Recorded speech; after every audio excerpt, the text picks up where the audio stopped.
बेताल ने कहानी शुरू की। बहुत समय पहले काशी में एक प्रताप मुकुट नाम का राजा राज्य करता था। वह एक न्यायप्रिय और प्रजापालक राजा था। उसके राज्य में सुख शांति का वातावरण था। राजा का एक पुत्र था, वज्र मुकुट।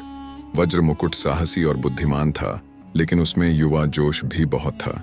एक दिन उसने अपने मित्र जो दीवान का बेटा था के साथ जंगल में शिकार करने का निश्चय किया। दोनों मित्र घोड़े पर सवार होकर घने जंगल की ओर चल पड़े। जंगल में घूमते हुए वे एक सुंदर तालाब के पास पहुंचे। तालाब के किनारे कमल के फूल खिले थे और हंस उसमें तैर रहे थे। तालाब के पास ही एक महादेव का मंदिर था।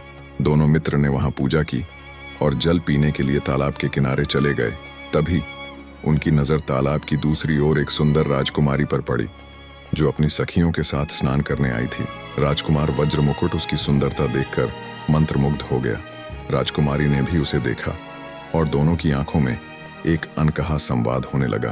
राजकुमारी ने अपने जोड़े से एक कमल का फूल निकाला और उसे कान से लगाया, फिर दांत से कुतरा और पांव के नीचे दबाया। अंत में उसने कमल का फूल अपनी छाती से लगाकर राजकुमार की ओर एक नजर डाली और चली गई। वज्र मुकुट को यह देखकर बेहद निराशा हुई। उसने अपने मित्र से कहा, मैं इस राजकुमारी के बिना नहीं रह सकता, पर मुझे न उसका नाम पता है न राज्य। मुझे कैसे पता चलेगा कि वह कौन है? उसके मित्र दीवान के बेटे ने मुस्कुराते हुए कहा, राजकुमार घबराओ मत, उसने संकेतों के जरिए सब कुछ बता दिया है। जब उसने कमल का फूल अपने कान से लगाया तो इसका मतलब है कि वह कर्नाटक राज्य से है। जब उसने फूल को दांत से कुतरा तो उसका अर्थ है कि वह दंतबाट राजा की बेटी है। और जब उसने उसे पांव के नीचे दबाया तो उसका नाम है पद्मावती। जब उसने फूल को छाती से लगाया तो इसका मतलब था कि तुम उसके दिल में बस चुके हो।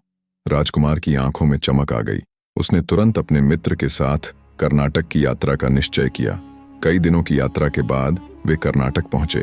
वहां राजमहल के पास एक बुढ़िया रहती थी जो चरखा कात रही थी। राजकुमार ने बुढ़िया से पूछा, माई क्या हमें आपके घर में कुछ दिन ठहरने की जगह मिल सकती है?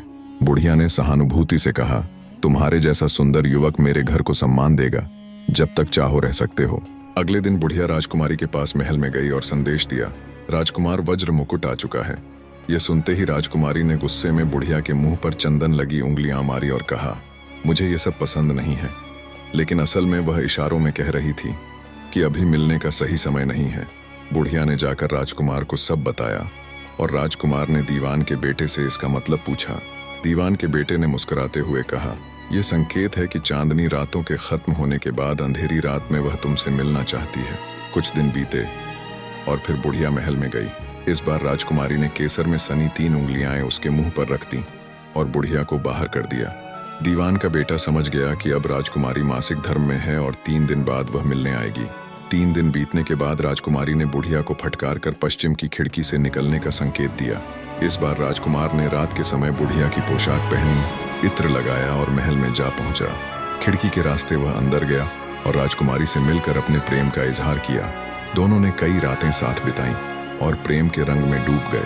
कुछ दिन बाद राजकुमार ने अपने मित्र से मिलने की इच्छा जाहिर की। राजकुमारी ने अपने हाथों से भोजन बनवाया और राजकुमार को अपने मित्र के पास भेजा। जब दीवान का बेटा लड्डू खाने लगा तो उसने पहले उसे एक कुत्ते को खिलाया। लड्डू खाते ही कुत्ता मर गया। दीवान के बेटे ने राजकुमार को समझाया कि राजकुमारी ने उसे रास्ते से हटाने के लिए खाने में जहर मिलाया था। राजकुमार को यह सुनकर बेहद दुख हुआ और उसने राजकुमारी से विदा लेने का निश्चय किया। दीवान के बेटे ने उसे सलाह दी, उसे अपने साथ ले जाने के लिए एक चाल चलो। उसके पैर पर त्रिशूल का निशान बना दो और गहने लेकर मसान में चलो। राजकुमार ने वैसा ही किया। अगले दिन राजकुमार और दीवान के बेटे को राजा के सामने लाया गया। उन्होंने राजा को राजकुमारी के दोषी होने का प्रमाण दिखाया और राजा ने उसे देश निकाला दे दिया। बेताल ने विक्रमादित्य से पूछा, अब बताओ राजन, इस कहानी में असल दोषी कौन है? विक्रमादित्य ने गहराई से सोचकर उत्तर दिया, दोष राजा का है, जिसने बिना जांच किए अपनी बेटी को निष्कासित कर दिया। दीवान के बेटे ने अपने मित्र के प्रति वफादारी दिखाई और राजकुमार ने अपने प्रेम का इजहार किया। अगर किसी को दोष देना है तो वह है राजा, जिसने बिना सोचे समझे अपनी बेटी को जंगल में भटकने को मजबूर किया। विक्रमादित्य के उत्तर से संतुष्ट होकर बेताल फिर से पेड़ पर जा लटक गया।